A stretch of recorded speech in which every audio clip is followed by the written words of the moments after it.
I think one of the most important things to know about the Latinx communities in Northwest Indiana is that these are not newcomers. This is not a new population to the area. Dating as far back as the turn of the century, between the 19th and the 20th century, there have been Latinos involved in the growth of turning what was once a very marshy swamp land into this industrial, once powerhouse of the nation. They have been instrumental both as workers, as community members, as beacons of cultural institutions.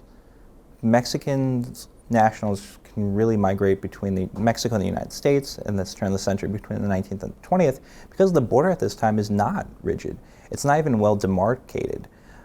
Some of the first early boundary markers that occur on the border are cairns, just piles of stones with a placard that lets you know, this side's the United States, this side's Mexico. The problem is, if we take into account the border between the United States and Mexico is roughly, 1,900 miles or so, you can't then mark every stretch of the mile. And so it's very feasible to then, if you are a Mexican residing in Sonora, to cross into Arizona without even knowing it. Even the creation of railroads that connect cities like El Paso with Juarez in Mexico create these travelways, these transportation avenues. The ease of passage between the United States and Mexico is very desirable for industrialists in the Midwest, as well as mine bosses, ranch bosses in the Southwest. Pretty much any capital owner can really utilize this open border to bring in cheaper labor that they can pay less. They really don't have to concern themselves with year-round. They could hire them in seasonally and then just really, I don't want to say abuse the system, but really utilize this system to create more wealth for themselves. I guess you could say the most concrete movement of Mexicans into the region comes in 1919 during the steel strike.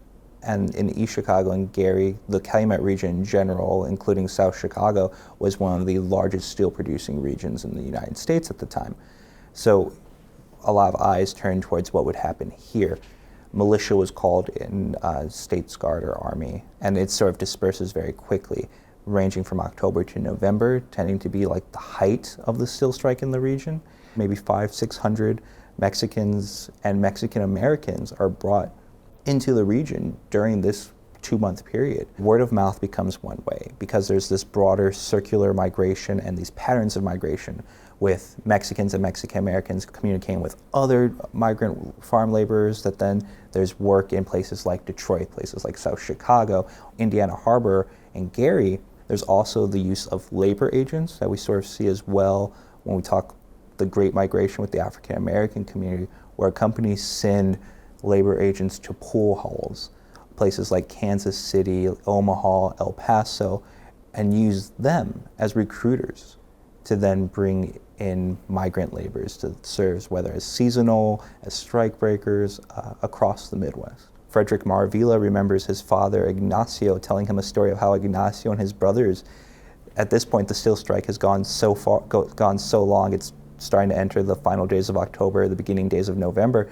that his father and brothers are smuggled in not by train tracks because the strikers are now blocking the train tracks, but by boat.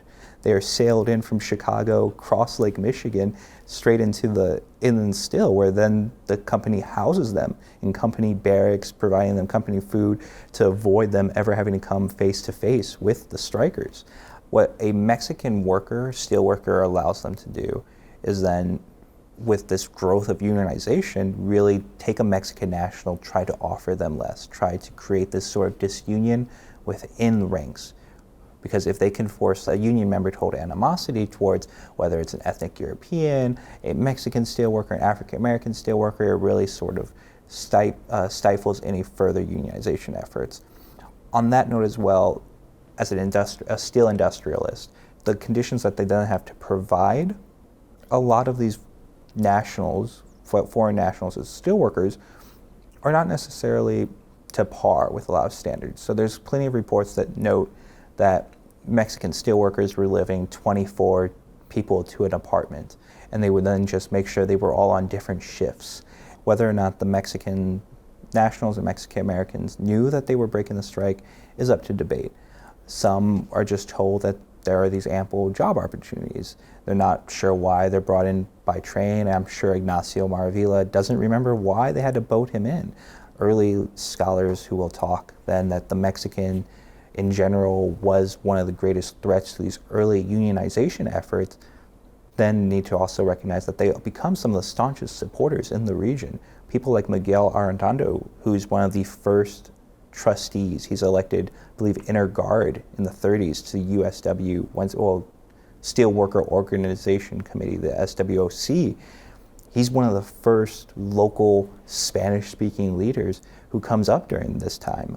So 1919 strike, especially in the region, really ends sort of lackluster, in the sense that there's not many gains for the workers, and the companies really get to continue the practices well into the 30s. In the 30s, there's a lot of studies that have come since with the Follett report that have showed that companies like Inland and U.S. Steel were burying weapons in anticipation up until like the Little Steel strike in the 1930s. It's sort of, I guess you can consider the 1937, 36 Little Steel strike as the actual bookend to what starts in 1919. Because then with 1937, we then see the growth of unionization, the Steelworkers Organization Committee becoming the USW, and really a strong, present, militant union becoming cemented into the region.